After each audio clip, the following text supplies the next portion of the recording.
Salam değerli dostlar, her vaxtınız xeyir olsun. Değerli dostlar, dünən mən buradan keçəndə bir ciddi bir mənzərə ilə rastlaşdım. Gördüğünüz bu körpü var.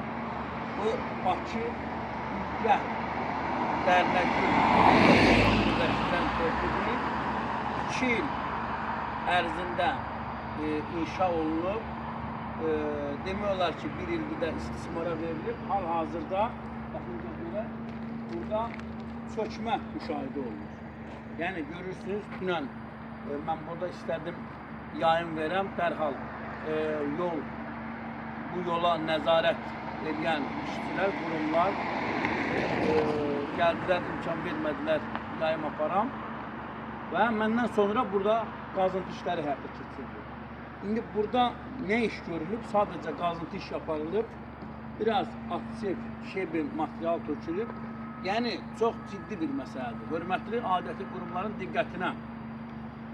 Burada bərkitmə işləri görünür ki, həddindən artıq zəif həyata keçirilib. Eyni zamanda cil, bataqlıq, səhv etmirəmsə görsənir bura. Yəni bu yolun tikintisi üçün milyonlarla, 100 milyonlarla vəsait ayrılır. Görürsünüz dəyərli dostlar. Burada da çökmə müşahidə olunur. Tikintini kim icra edib, kim həyata keçirdi, hansı şirkət həyata keçirdi, niyə bu ölkənin milyonlarını havaya uçurduruq?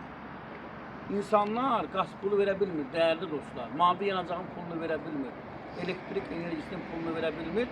Bir yandan da milyonlarla vəsaitlər havaya uçurulur və gördüyünüz gibi bu çöküntü də ciddi bir məsələdir, təhlükəli bir məsələdir. Hələ dünən bərbad bir vəziyyətdəydi. Görürsünüz dəyərli dostlar.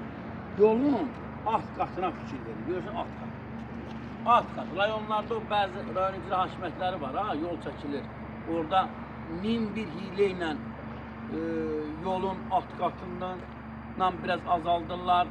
Bərkitmə işləri çox zəif həyata keçirilir. Eyni zamanda da gördüyünüz bu proseslər. Belə, dəyərli dostlar, yayımımızı bəyənin, paylaşın. Bu məsələ bizim diqqətimizdə qalacaq. Təkrar burada baş verən bu hadisə ilə bağlı bizim yayımlarımız olacaq. Niyə bu yol çökür? Niyə ölkənin milyonlarla vəsait ayırdığı bu layihələr başdan soğudu, həyata keçirilir? Niyə bu proseslər baş verir?